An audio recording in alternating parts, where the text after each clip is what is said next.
Okay, I think we can begin. So Mark, please go ahead.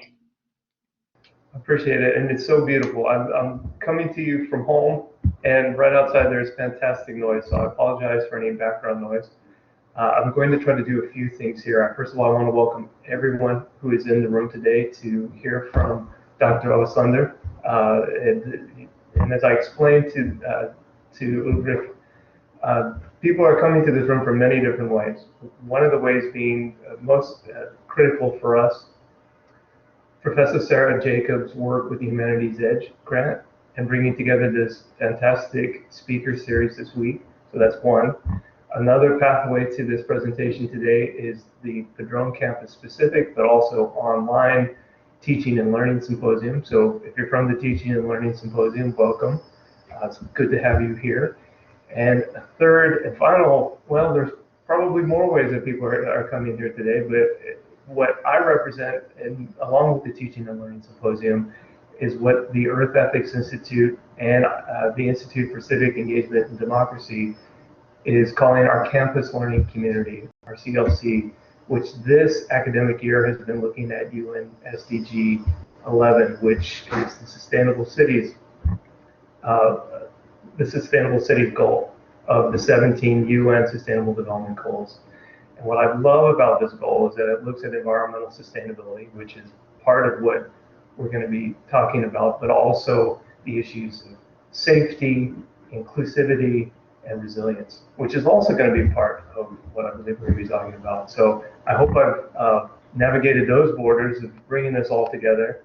But before I pass things over to Sam to introduce our speaker, I did want to offer one last formality, and that is land acknowledgement.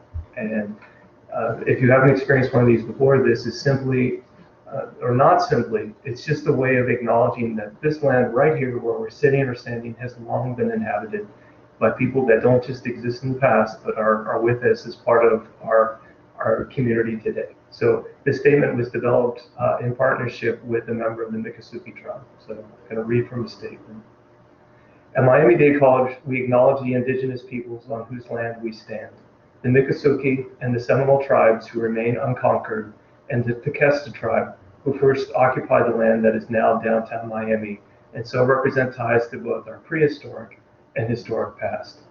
Miami-Dade College is grateful for the unique knowledge and ways of being, as well as the profound connection to our South Florida ecosystems that these indigenous tribes represent. We look forward to strengthening our relationship with both Miami's indigenous peoples as well as the natural world. Okay, that's it for me. I'm going to mute my mic, my camera. We ask if you're in the audience, if you please do the same, but there will be some time for interaction. If you have any problems with Blackboard, the room that we're in right now, if you're not hearing anything, you might need to exit out and come back in. The chat is active, microphones are active, but with that, I'm going to pass it to Sam for his introduction. Thank you very much. Thank you, Mark. I appreciate that. And thank you for joining us for this event, which is part of the FIU lecture series, Sustainable Perspectives, Sustainable Living. My name is Samuel Arellano, and I am an e-board member of the YES Club at West, who is hosting his event. The YES Club needs members like you to find creative solutions for our environmental problems. If you would like to be part of the solution, please click on the link in the chat. This event is sponsored by Humanities Edge, an Andrew W. Mellon grant sponsorship that allows for special programming such as career workshops, writing workshops, and conferences, and social events. It also provides for internships, fellowships, and mentorships. The Humanities Edge program is for students who seek to go beyond the classroom and enhance their scholarship in the humanities. Go to the next link for more information. So now I'm going to give some information about Dr. Oslender. Ulrich Oslender is a political and cultural geographer with regional interest in Latin America.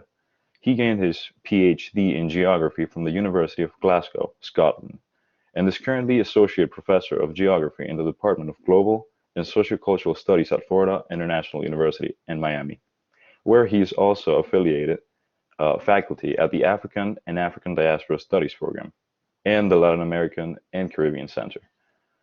Dr. Oslender has published over 50 articles and book chapters in both English and Spanish, mostly in relation to social movement theory and political geography. He has authored two books, most recently, The Geographies of Social Movement, Afro-Colombian Mobilization in the Aquatic Space, and co-edited Bridging Scholarship and Activism, Reflections from the Front Lines of Collaborative Research. He has also frequently worked with the media and produced, amongst others, programs on Black cultural politics in Colombia for the BBC World Service. So thank you so much, and I'm going to give the word to Dr.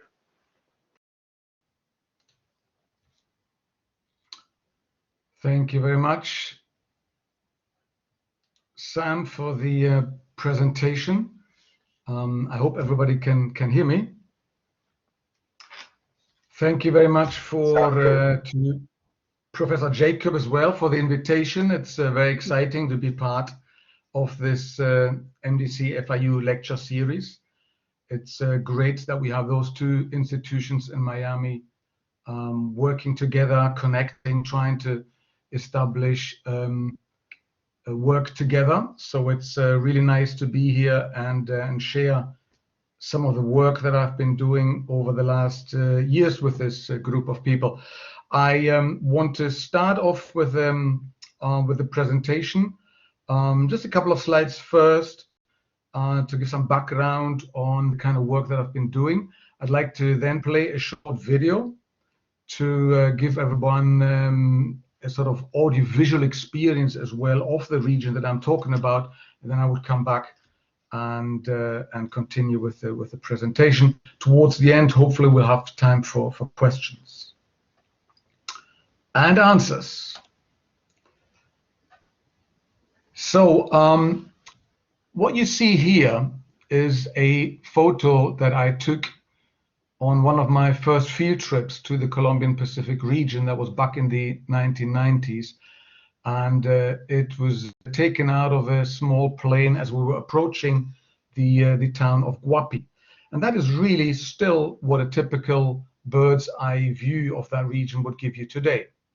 So we are in an environment of a tropical rainforest environment that is carved up by myriad river networks. To the left, you see the largest river in the region, the Guapi River, and then numerous little tributaries who would be joining that river. So this is the kind of context that I want to be talking about today. But I'd like to start off with some reflection on borders. Borders is something that we take for granted these days. When we think about borders in the United States, we very frequently tend to think about the southern border, the border with Mexico, because it's in the news a lot. Political administrations talk a lot about it. It's much more the news. It seems to be a much more problematic space than, for example, the border to the north with Canada.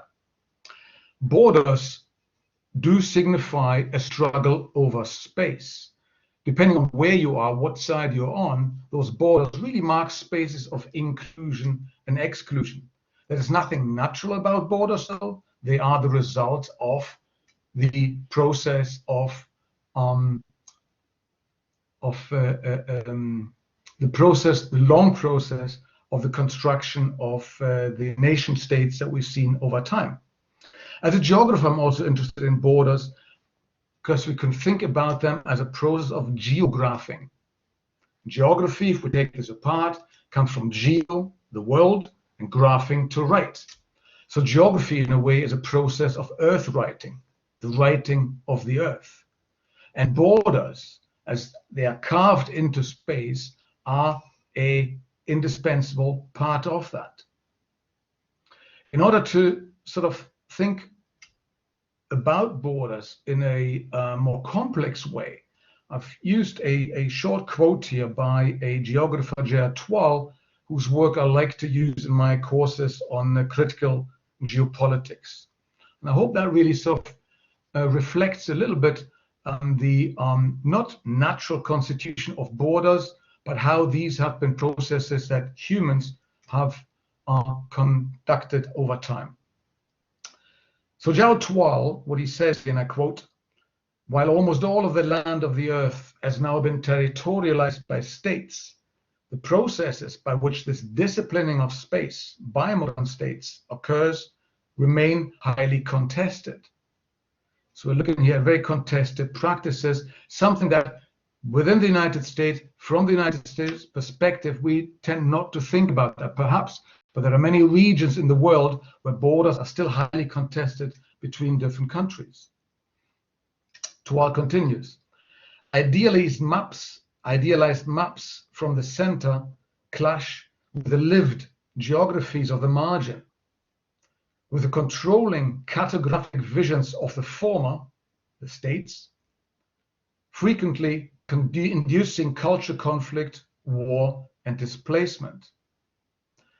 So what Tual really brings into the discussion here is the idea that the maps as we know them today are maps that mostly are drawn up for and in the interest of particular nation states, but that within those maps, within those spaces, there are people, cultures who may have other understandings, who may have other experiences and other ways of living in those spaces. And that is a little bit the story that I'd like to tell today about the process of constructing borders in parts of Colombia.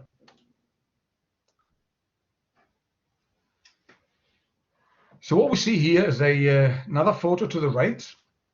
That's a photo set at the sunset time of the river of Guapi, with a lone traveler in a typical mode of transportation there, the dugout canoe.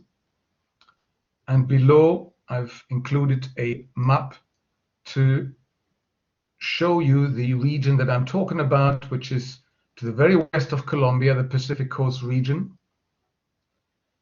And something interesting happened in the early 1990s. Those of you who've done maybe work on Latin America more generally will be aware of that. That really marked the beginning of a period in which many countries in Latin America began to adopt new constitutions that were meant to be more inclusive, and they would more inclusively take into account the diversity by which these countries were made up of. In Colombia, this constitution was passed in 1991, and it was the very first time that the Afro-Colombian population there was recognized as an ethnic group. And what we see emerging in the early 1990s is that discourse of black communities, comunidades negras in Colombia in Spanish. Now that was a category that didn't really exist before then. Until that time, black Colombians, Afro-Colombians were simply considered that, Colombians who happened to be black. They didn't have any special rights. That was meant to change with this constitution. Now, one of the most interesting aspects there was this article, Transitory Article 55. And there's a little quote I put up there and underlined two aspects of it. And this article says, quote, "Within 2 years of the current constitution, Congress will issue a law that grants black communities who have been living on state-owned lands in the rural riverside areas of the Pacific Basin," that's the area marked here to the left, "the right to collective property over the areas that the law will demarcate." Now that's interesting language. To start with, the law talks about state-owned lands. So these are rural areas, tropical rainforest areas, over which no one had formally claimed rights. But at the same time, these were areas that Afro-Colombians for hundreds of years had been living in, had been using, had been exploiting their natural resources for their everyday living. The state never recognized that. So what we have here was over time a huge invisibilization of the very presence of those activities by what now became known and called black communities. The second aspect is that the government, the state, would demarcate the areas that would be affected by that law. So the question then arose, how would this process occur? What areas would be demarcated, would be delineated, would be handed over to Black communities in order to establish land titles there? And I want to look at this process, how that happened. That law was finally passed 2 years later, in 1993, became known as Law 70, or Ley 70, or also known as La Ley de Negritudes, the law of blackness. It's been a very interesting law. It's been much cited now in the literature on the rights of Afro-descendants throughout the Americas. And other countries, in Ecuador, for example, Black organizations, they have taken that law in order to make similar claims. So it's a very progressive law. It led to over 5 million hectares being titled since 1996. And you can see that on the map here. On this map, I have the Pacific Coast region before Law 70, and then to the right, that is after Law 70. So all those black spaces that you can see here, these are now all territories that have been collectively titled, given to Black communities who created community councils as a territorial authority. So we now have a very new kind of territorial, almost semi-autonomous body, the Community Council, run by representatives of those Black communities who would decide over issues of exploitation of natural resources, for example. So anyone who would like to do business there would now have to deal with those communities. That was new. That didn't happen before. Prior to that, the state would just hand out concessions. So on paper, this gives a lot of power really to those communities. Yet the question that arose in this process was, how were those borders to be established? Because in that same region, you had indigenous communities living who had already established reservations, los resguardos indígenas. And the way how Black communities and indigenous populations over time, over hundreds of years, had developed relationships of compadrazgo, where they would be able, or they would use each other's areas to move around, to use, to cultivate. And we never had any clearly established borders between, for example, indigenous reservations and the lands of Black communities. Both these populations moved freely around. Now, the state, however, introduced this notion of the community council that had to be delineated in space, which created problems. Let's look at that region in a little bit more detail. We're talking about an area of roughly 10 million hectares, tropical rainforest. It's almost legendary when it comes to biodiversity. So it has a huge amount of species that are endemic there that are not found anywhere else on the planet. The civil war, the internal conflict in Colombia, had also meant that this region was very much disconnected from the rest of the country, and that not much is known about this. Ethnobotany is a discipline that has more recently become of great interest there, but is only slowly researchers are learning more about this region. It's also characterized by an extensive river networks. Thousands of rivers are carving up that area. There's hardly any roads there, difficult access. Population-wise, we're talking about roughly 1.3 million people, 90% of them considered to be Afro-Colombians. Now that makes it in itself quite special and very different from the rest of the country. Colombia has overall a Black population of roughly 26%. So over here, 90%, we have a region which is very much concentrated and inhabited by Afro-Colombians who are mostly descendants of Africans who were brought to the area during colonial times to work and were enslaved during colonial times working in gold mines. Now, before I go more into this, I would now want to show you a little clip in order to for you to get an appreciation, a visual appreciation of that region. That clip was made in 2004, and it figures prominently Livia Grueso. Livia Grueso is a social movement leader from the PCN, that's the Proceso de Comunidades Negras, or Process of Black Communities. And this is a organization that was found prior to the passing of the new constitution in order to fight for the rights of Afro-Colombians.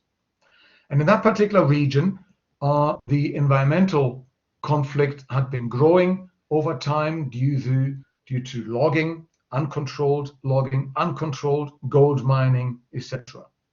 And the Goldman Environmental Prize is a prize that's given once a year to activists from different world regions who really fight on behalf of local communities and the environment. So let me now try to share that video with you. I hope that works. I'm going into...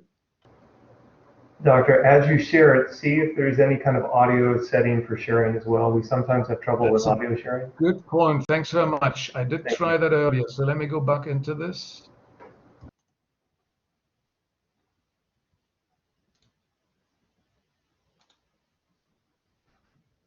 No, I gotta stop the share first. Okay, there it is, yeah.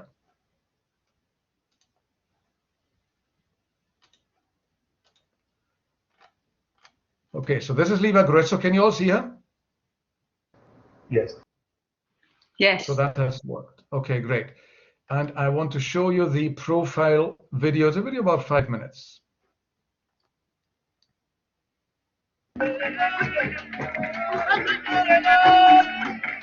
Livia Grueso began her political journey in her hometown of Buenaventura, Colombia's biggest shipping port. Buenaventura is 95% Afro-Colombian. In the early 70s, the city government threatened to demolish a shantytown and eradicate the people from their homes. Livia had a different idea. We argued that to displace these people from their community was to take away their livelihood. Here they could fish for their food and use their boats for transportation. This was their way of life. To take it away would be the same as killing them. Livia won her first confrontation, and that victory was the foundation for what would become PCN, or Process of Black Communities, the most influential environmental organization in Colombia. Livia is the engine in the struggle. The community sees her as a person of great abilities. She's an example for youth, and she encourages them to further their education, to be somebody. Livia's bond with the people of the Urumangi River has been as strong as the current of the river itself. Today, up to 200,000 acres of Pacific rainforest are being destroyed each year by industrial gold mining in an area already devastated by heavy logging. The power struggle over the coast resources has resulted in the systematic displacement of more than 1 million Afro-Colombians. The Pacific Coast region is home to 30% of Colombia's 10.6 million Afro-Colombians. Local peasants have found themselves literally in the line of fire of armed factions who are operating outside the law. Livia and all the members of the PCN endure these hardships and risk their lives as a testimony to the value that they put on exchanging their plans for a sustainable community.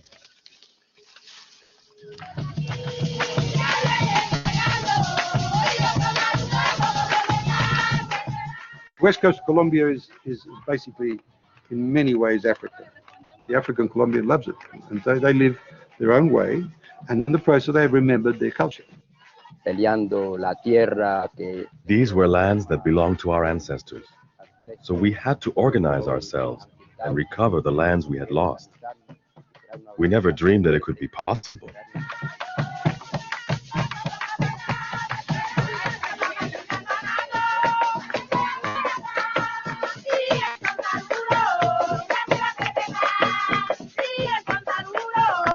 These people are very far away, they don't have means of communication, and getting into groups, organizing themselves, facilitating the participation of people from very far away communities is the only way of getting their thoughts to be heard. In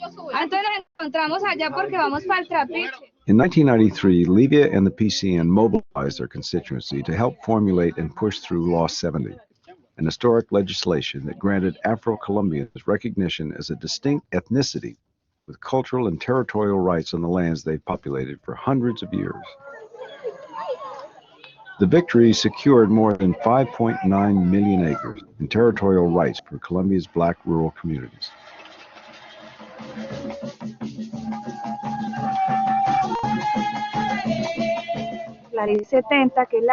The politicians accepted Law 70, but they had no idea how many rivers there were or how many Afro-Colombians inhabited those regions.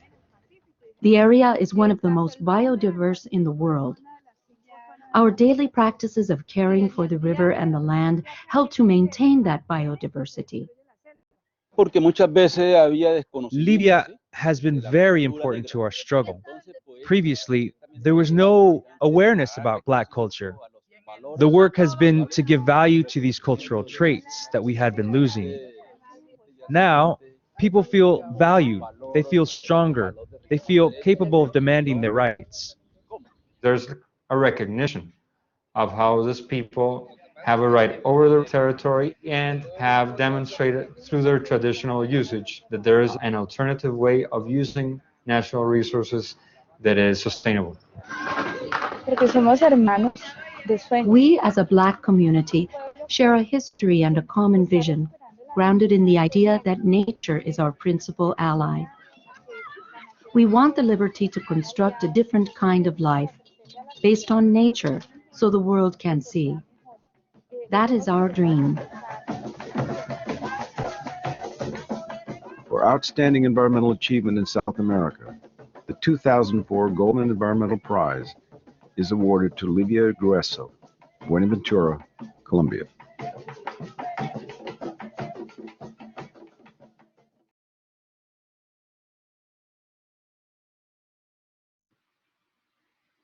Ulrich, you'll have to put your mic on again because I muted you because it was echoing. Aha, you did mute me. Thanks very much. Yes. Okay, so now I need to go back to the presentation. How do I do that?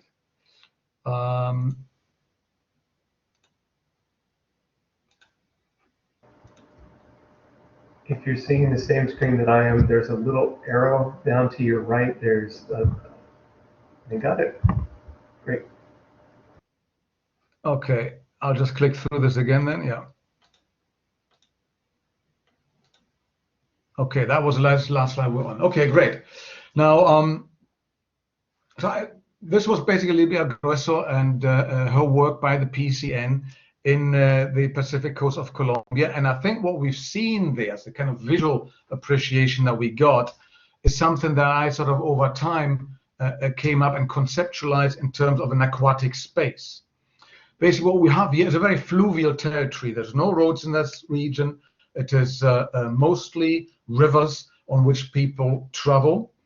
The settlements, I think you could appreciate that as well in the video clip, are along river banks, houses frequently built on stilts. We see this here in the top right photograph as well. The houses on the river banks built on stilts in order to avoid flooding have huge impact here by the tides that come in twice every day. All transport is via the river, and people do take the tidal rhythm into account when they are traveling in quite complex ways. I'm going to show that in a minute. Now, what I then also termed the local aquatic epistemologies, what we have here, these are very intimate ways of how people know their environment, their aquatic environment, the relationship with the rivers they build up over time. It's functional, it's pragmatic in a way in terms of things that you do with and on the river, the way how you use the water, but it also creates a sense of attachment to particular rivers. On the photos here on the top, we see, for example, women washing clothes. Now, they would typically do that at low tide when the brackish water has moved out, and to make sure that the clothes get washed properly. River travel as well takes into account the tides. It happens by canoe, the bottom right. There's a photo here. You can make it out if your screen is large enough. There's a professor there.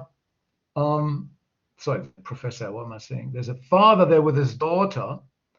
And it's also interesting on this photo, I think, because they show the typical way how people travel. Men are usually standing up, paddling. Women are sitting down, and small girls as well are sitting down in the canoe. They have a much shorter paddle.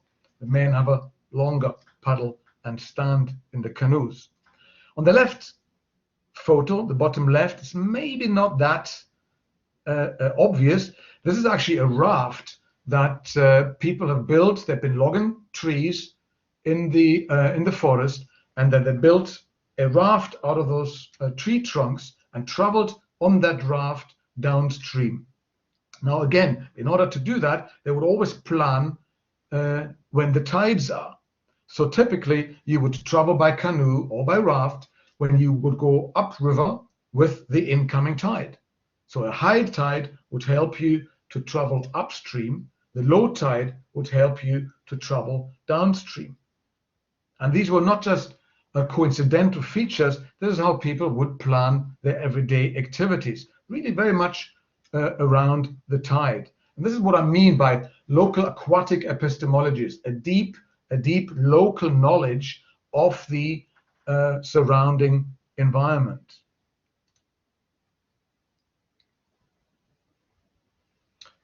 Here I have a slide up by the shellfish pickers known as concheras. These are typically women who travel to the mangrove swamps in order to pick shellfish, la piangua, they call it in the southern Pacific coast of Colombia. Very much appreciated shellfish. It's really hard work. And as you can see in the bottom left, for example, people would pick those shellfish at low tide for them to pick them out of the mud.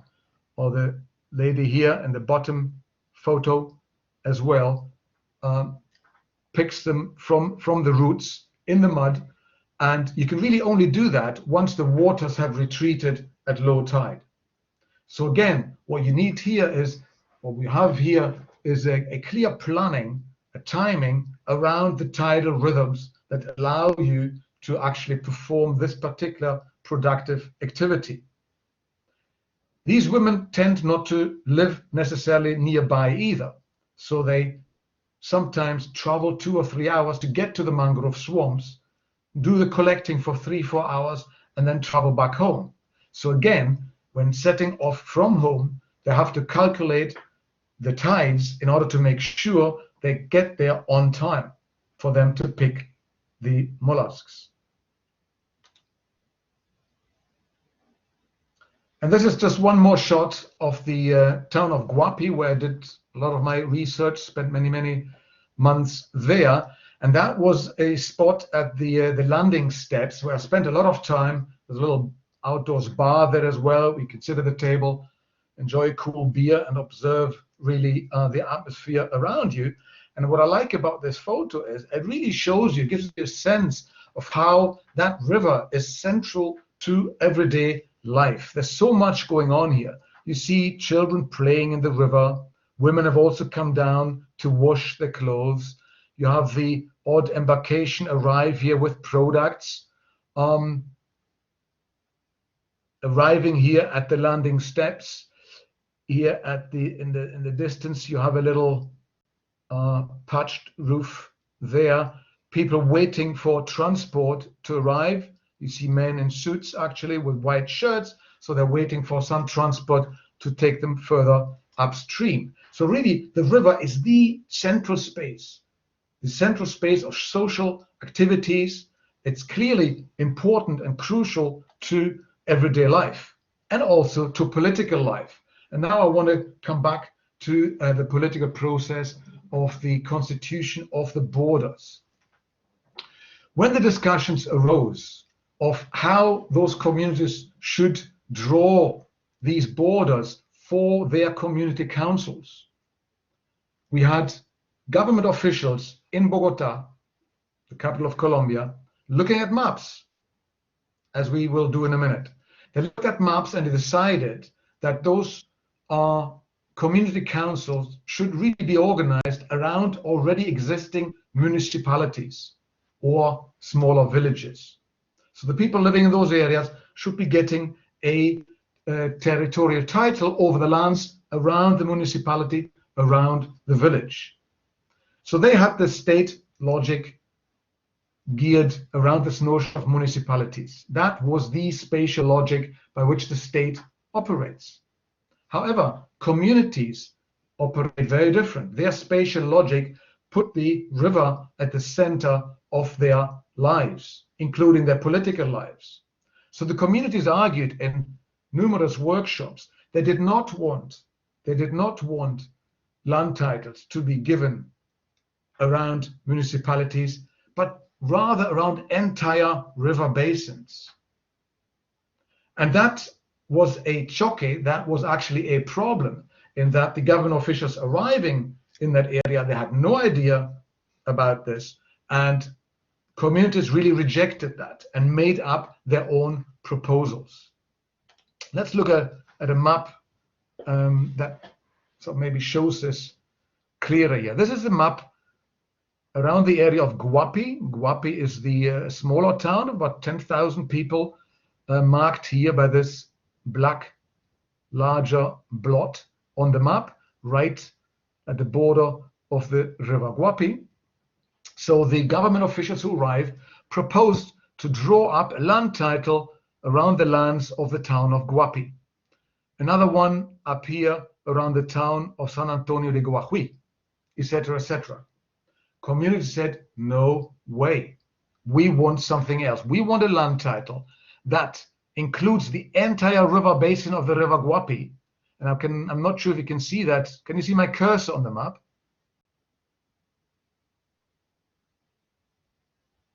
No, the way that I do it is I go and I kind of use that brush thing, and then I make a kind of mark on the on the screen, for instance. Okay, there's the drawing tool. Yeah, that's the only way you can do it. I don't know why you can't see the pointer, but you can. Okay, there you go. This is the River Guapi, basically. So the communities argued they wanted a title. Okay. Can you see it? Ah, yeah. Okay, now I can. Great. I marked it in blue. Very clever, blue for the river, right? Yeah. Yeah, very good. Very aesthetic, pleasing. Thank you. Anyway, so so what they wanted and eventually achieved was a land title that would go all around and include all the lands around that River Guapi. Yeah. And crucially, they used that notion, and I call that the logic of the river, because this is how people conceptualized and thought about the environment. No one talks about, I'm from Guapi, soy guapireño. When they say soy guapireño, what they mean is, I am from the River Guapi. That means they could live anywhere along the river basin. They would say, soy guapireño, I'm from Guapi. They mean the river by that. The municipality is of less interest to them. And as the case with the concheras, or the shellfish pickers, has shown, for them, it's of crucial importance to have control over the mangrove swamps, because this is where they travel, this is where they pick up the las conchas, las pianguas, the mollusks, and to sell them on the local market. So they argued that their community council needed to include the lands around the mangroves area, which are here shaded in gray. The state said no. Mangroves do not form part, the mangrove ecosystem does not form part of the lands, because the mangroves to the state was actually not land, it was part of the sea. And of course we can see with they are half of the time inundated, so part of the sea, and the other half of the time they're exposed, so for communities they're part of their land. So that was a struggle that for a long time didn't get resolved until eventually the government gave in and said, okay, we will introduce those mangrove areas into the land title. So on paper now, this looks very exciting. These communities have been given land titles, having established their own authorities, their community councils, and in theory at least, anyone who wants to do business with them will basically have to deal with the communities, get their permission, and the overarching idea behind this is that we find more sustainable ways of making use of exploiting those natural resources in what is a very complex and very fragile tropical rainforest ecological system. Now, I want to finish off really with this last slide here, and then I hope we have some time for questions, comments, and a conversation perhaps. And these are 5 principles that the PCN, that is the movement that Liber Grueso belonged to, that they have set up in the early 90s, and they still abide by that. And I think it's interesting when we look at those, because in many ways they stand representative for the struggle of other Afro-descendant communities in Latin America. And the PCN has really been one of the movements that in other countries they've looked up to. In Ecuador particularly, there's a very close relationship between Black communities in Ecuador and in Colombia. So the first one is the reaffirmation of an identity and the right to be Black. There's a stress on the cultural logic that opposes a model of society that requires uniformity. So here the movement is making claims for difference. They want their different lifestyles to be acknowledged and protected by the state. The second point, the right to a territory and a space for being. And this, to me as a geographer, is very interesting as well. We have these new territorial formations here, of which the community council are just one part. But from the movement's perspective, they are absolutely crucial and necessary in order to implement a Afro-Colombian cultural vision. For that, they need their own space and to be able to protect that space. The third point talks about autonomy. That's, of course, very interesting when we think about nation states being very reluctant to grant autonomy to individual populations within that nation state. But this is something that the movement appeals to as well. Point 4 is kind of connected to that, the construction of an autonomous perspective for the future, again, where they focus on the traditional life forms and they want them to be protected. And the 5th one, a declaration of solidarity with the struggle for rights of Black people throughout the world. So I think we do recognize certain aspects in those principles that go beyond the particular Colombian case, and that is really a message as well of the movement towards the wider world and to placing themselves into that wider global struggle of Blackness. And with that, I'd like to thank everybody for having stayed with me in this, strange remote world that we live in these days. But hopefully we'll be back to more in-person, face-to-face scenarios soon. But yes, I'd like to open this up to questions. I'm not sure if Professor Jacob would like to moderate that or how we want to run this. Mark, are you moderating or are we? Or... We can take turns. Natasha's in the room too with some, I'm sure she's interested as well. Dr. Oslender, thank you so much. I think this was really interesting, and I had no idea of this at all. And I've got a question. I mean, I hope that, and obviously, students, please, if you have questions and if you have any knowledge of this, if you're from this region yourself, you might want to jump in. Yeah. But I have a question, and I hope it's not too naive. But so this sounds really empowering. this land, a lot of land, and these people are governing. Are they governing this area themselves? I mean, what's the connection between this area and the larger area? And how, I mean, how does this compare, for instance, to the reservation in the USA? Is there any comparison? It's interesting. That is a question that US Americans very often make, no? Because that notion of collective land rights is really quite unusual. Let me go back to show a map that maybe shows a little bit. Here we see a map of Colombia, and it gives you a sense of where and how this region is placed. Now, as you can perhaps make out, you can see the two. All the chats pop into and cover up my map now. That's funny. Anyway, you can see on the map here the shading, the slight shading, not the dark shading to the left, but a slighter shading, and these are the Andean mountain ranges. That, as interesting, the Andean mountain range, as it reaches Colombia, it splits up. So we have two Andean mountain ranges. One on which the eastern one, where Bogota, the capital, is on. Actually, I can mark this here. That's Bogota, the capital. It's in one mountain range.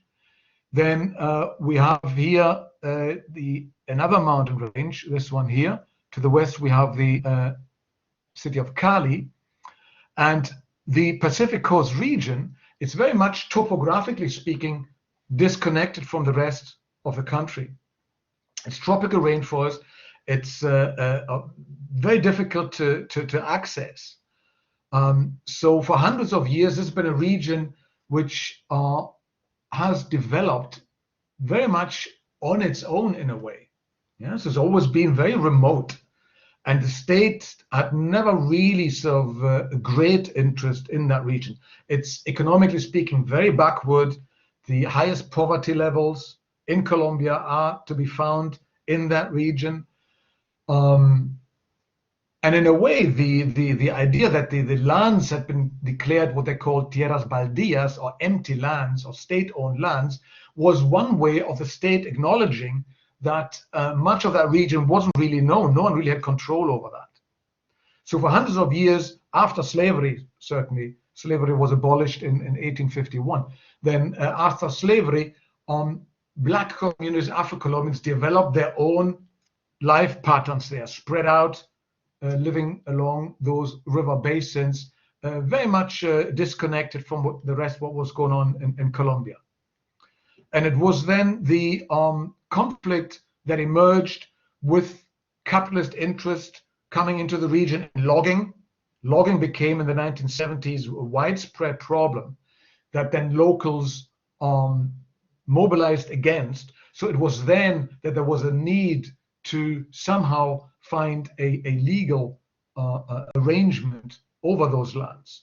And the state at the time perceived that those communities had been living on those lands for hundreds of years in a very sustainable fashion.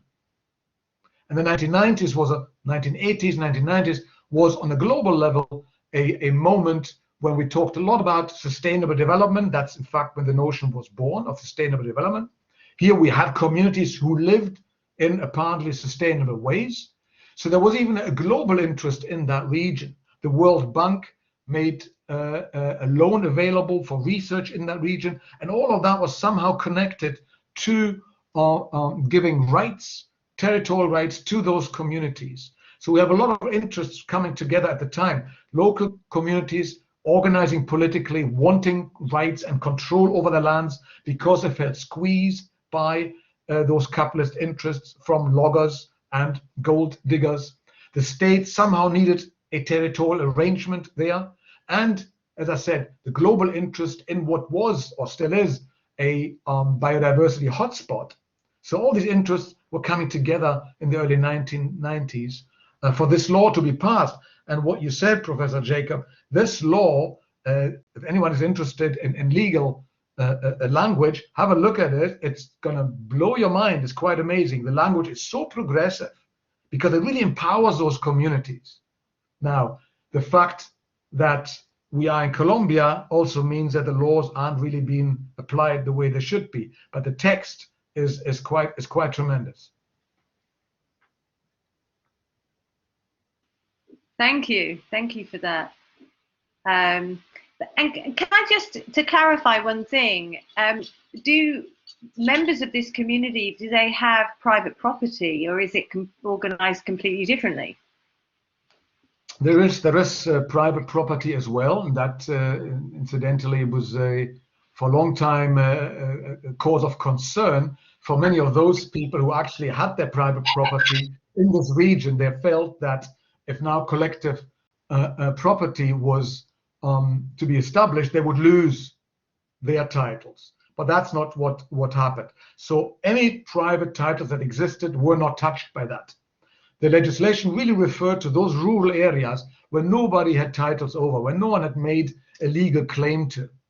So you find in those towns, the town that I showed earlier, the town of Guapi, for example, people have legal titles to particular plots of land. The legislation only referred to those areas that had not been legally titled yet. Good point, yes.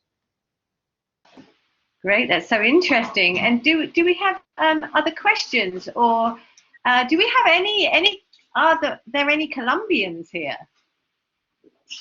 Yes. It's Miami after all. There should be. There should be some Colombians here.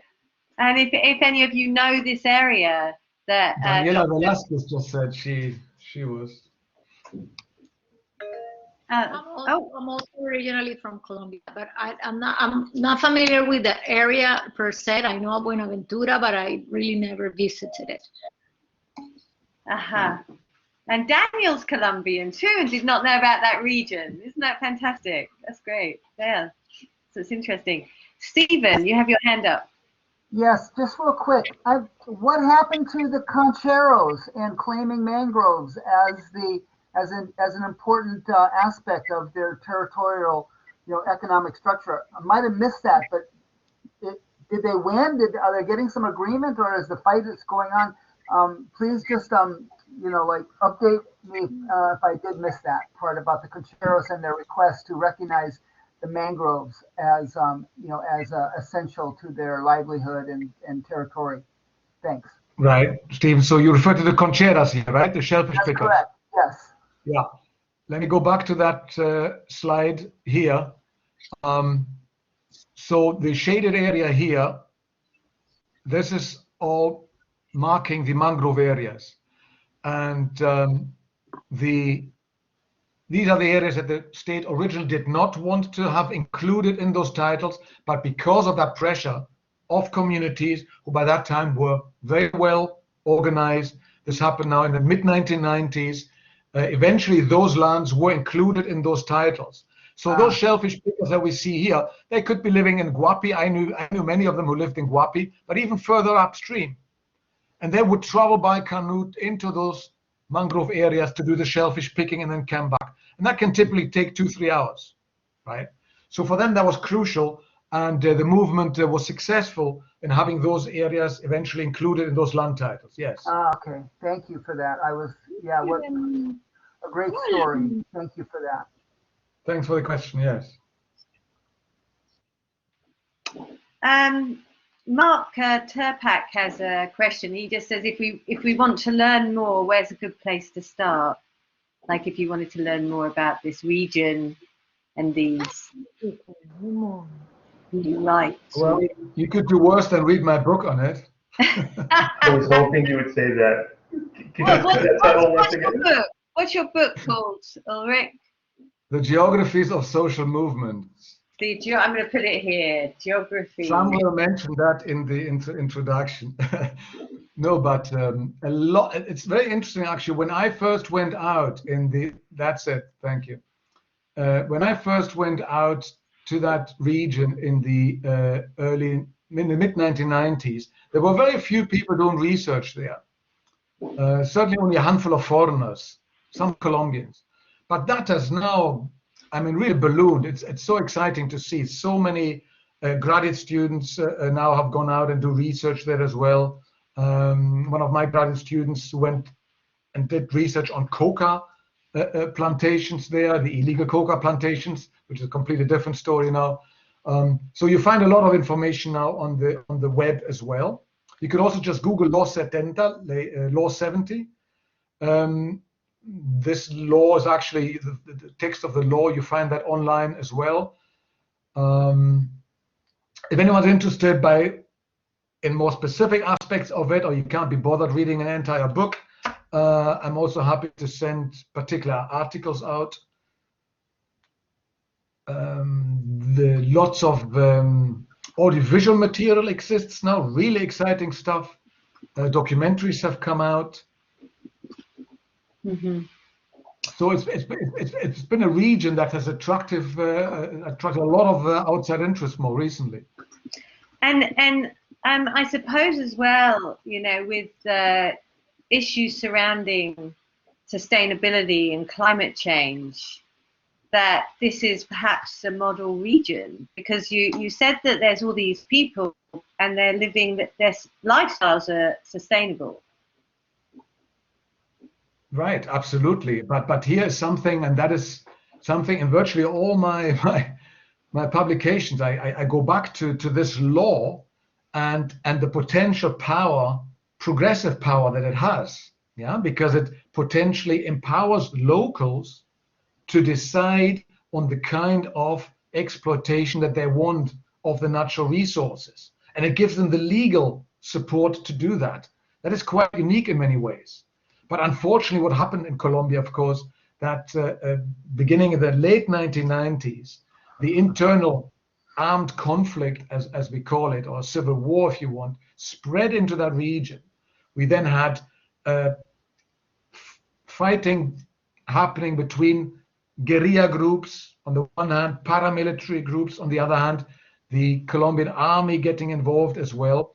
And as a result of which, many of these people who had their legal titles in hand were actually forcefully displaced from their very lands because of that violent armed conflict in that region.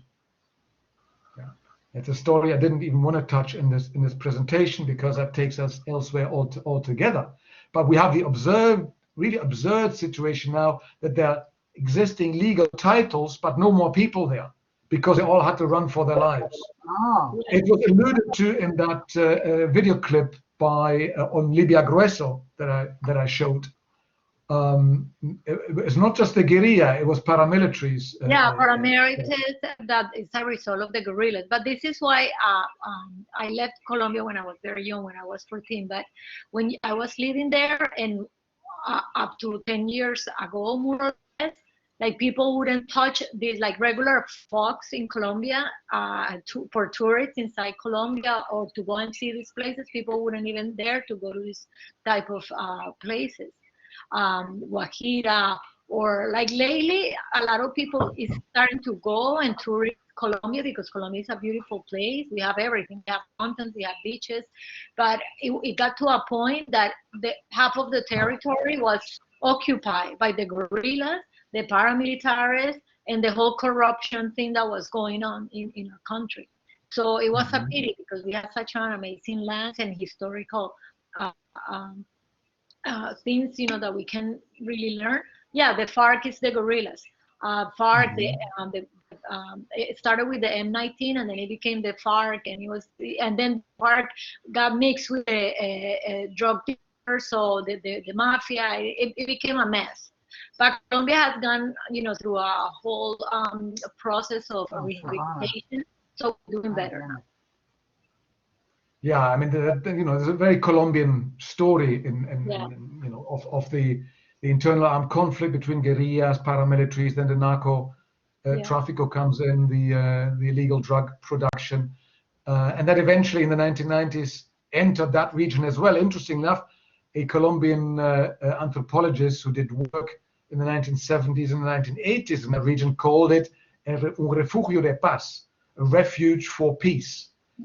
So the Pacific Coast region for a long time was considered that. It wasn't until the mid and late 1990s that the armed conflict spread into that region. So by that time, we had those land titles, but then the conflict spread and people left and felt they had to leave their lands. Not everybody left. Many are still there, but that is still an ongoing problem. Sadly, they don't have a choice. It's the longest conflict in the history of Latin America, the guerrillas. But, so when you now Google, say, Black communities, Colombia, Pacific Coast, you will most likely find information on that conflict and on what is called forced displacement, where these communities have been forced by the armed conflict from their lands and fled to larger cities, or some people abroad, of course, as well. That's now the storyline that you tend to hear. So this part here of sustainable development has always become forgotten as a result, because not only that, since the late 1990s, also the illegal cultivation of coca, the coca plant, which is used to produce cocaine, of course, has moved into that region as well. So that has produced an additional strain on people and on the local communities who mostly do not want to take part in this production, but who are forced into that. So it's a bit of a mess. But we all hope that at some point, even the coca plant will get displaced, and we might come back to this notion of sustainable development and the way our local communities have made use of those lands and protected those lands for hundreds of years. So it's a stunningly beautiful place to travel to. If anyone ever gets the chance, I can only encourage you to do so. Gosh, thank you so much. Does anybody have a last question or comments?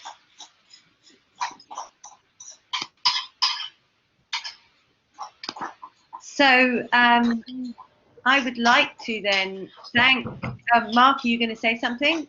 No, I was just going to do the same. I think I wanted to thank Dr. Oslender for presenting. Yeah, so thank you so much. I really enjoyed this, and I'm sure everybody did and learned so much.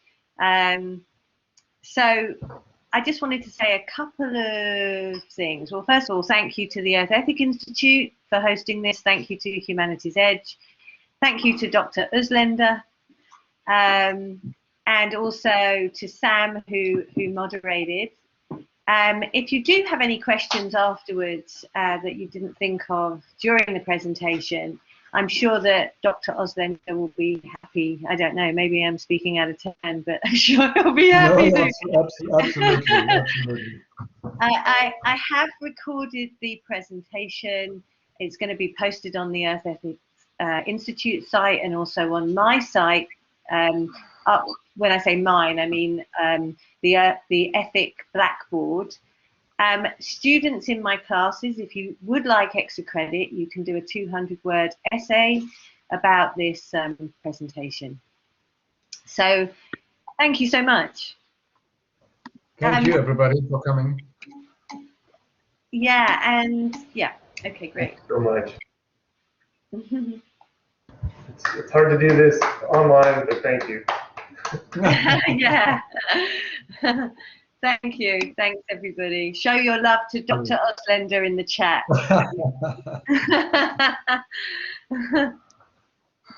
The remote love. Rachel loves everything. Yes, indeed. Mind you, if it hadn't been remote, maybe not that many people could have joined. It's really right. It's very true. It's very true. That's it's wonderful. I have so enjoyed all 4 of these sessions, actually. They've been quite different and yet all connected in some way. It's incredible work. Every time I see anything that you do with Humanities Edge, it's just incredible. So it's just thank you for making it even part of the CLC and the Teaching and Learning Symposium. So yeah. You brought I don't do anything. I just, you know, find some good people. But you know, those students who are still here, actually, just a plug for FIU and the it's not called the geography department, but the department of global studies, I believe. Global and socio-cultural studies. Okay, so Dr. Oslender is a political geographist. Is that right? Geographer? No, geographer. My goodness. Geographist. A political geographer. And that may be a career that you would want to pursue. So, yeah, anyway, might even want to come and study at FIU. Great department. Great. Okay. I'm going to turn off my mic now.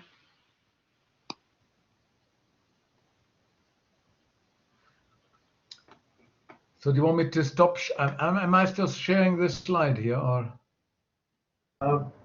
I'm not sure. So Professor Jacob, would you mind stopping recording if you can? Oh, that's right. Thank you. That's great.